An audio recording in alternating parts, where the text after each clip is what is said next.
Hi, my name is Vladimir, I'm an organist and this is my blog, entry number 3. Woo! So in this entry I'm going to cover the more recent events in my life, picking up where I left off in my previous entry and then going into some more detail on the current affairs, so to say. So after I graduated from my organ studies with a bachelor's degree, I decided to do some postgrad practice as well, and for that I wanted to learn more about the inner workings of an organ, so I applied for an internship in an Italian organ building company, where I was an intern for 3 months, and that was quite exciting because we got to work on organs in Brescia Cathedral, Florence Cathedral, a few other churches around Italy, and yeah, that really gave me a lot of appreciation for the work of organ builders, better understanding of what the organ is made of inside. But after that, I was just wondering where I want to take my organ career next, and as it happened, I was visiting a friend in London, and of course, as a tourist, I was visiting lots of churches, having a professional interest in organs, and I noticed how vibrant music life is here in London.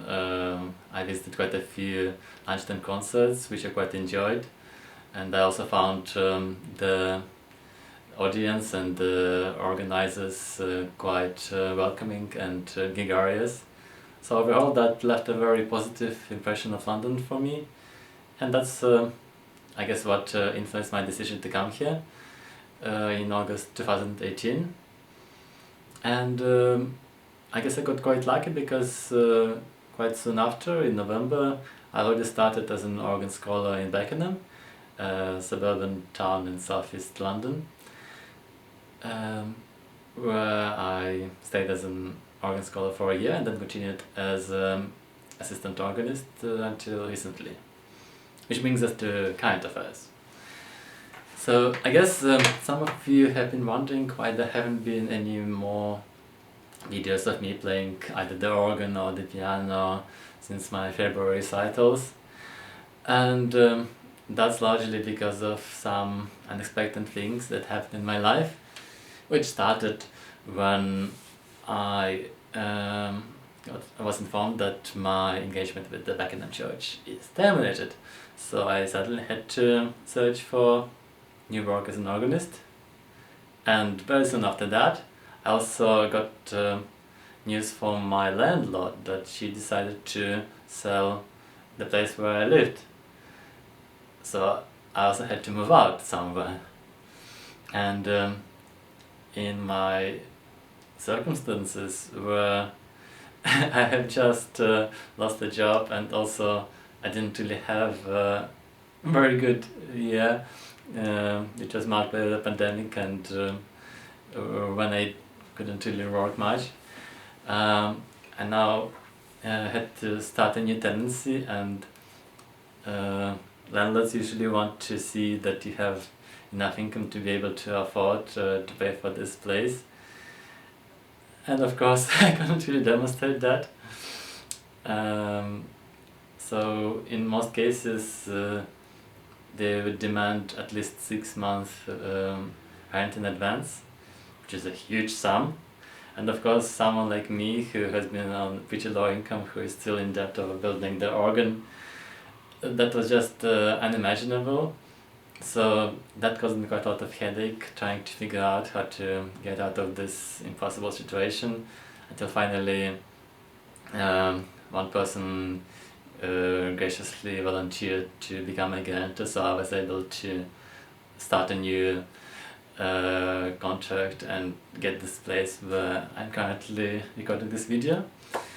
But still, the whole move, moving the whole place, especially my newly built organ, my piano and other stuff, that was quite stressful. Thankfully everything is back in place and intact, and it's working. So I'm very thankful for that. But yeah, it really took a lot of time and effort and nerves and so on. And only now, like a month after I have actually moved, I'm finally starting to feel like I have a proper home again. But still, I'm still looking for a job because so far my applications have been rejected, and apparently the big issue with my applications is that I don't have enough experience with choirs, because in most churches there are some kind of choirs, and the people in charge of recruitment want to reinvigorate those choirs, so that's a very big sticking point for any applicant. And somehow they don't see my experience during my studies, where I accompanied singers, where I accompanied choirs and so on, and my experience as an organ scholar, where I attended every choir rehearsal, just enough for this position, which is quite sad, because now I'm caught in this vicious circle of not having enough experience to get the job, but then not having a job to get enough experience. So yeah, this is the current state of affairs. I'm still looking for work. Oh, and to top things, top the whole cake of this issues and misfortunes, the cherry on top of this cake, is that I recently also smashed my phone, which is really not ideal when you are in debt, don't have any work, looking for work, and well, that's just life. But at least I'm in good health. Everything seems to be going well for my studies, which are due to start in September. I've just recently been informed that all my documents, qualifications and so on have been accepted. So now my offer is unconditional. So I guess I have a green light to start my studies in September. And I still have people who care about what I do, which is you. So I hope you enjoyed this entry.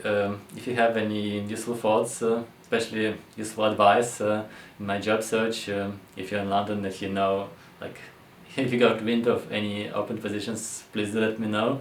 Either leave a comment below or contact me personally here on Facebook somewhere. And of course, if you would be willing to support this organ project, which I still trying to bring to a conclusion, then please see the link in the description. And otherwise, thanks so much for listening, and hope to see you in my next entry.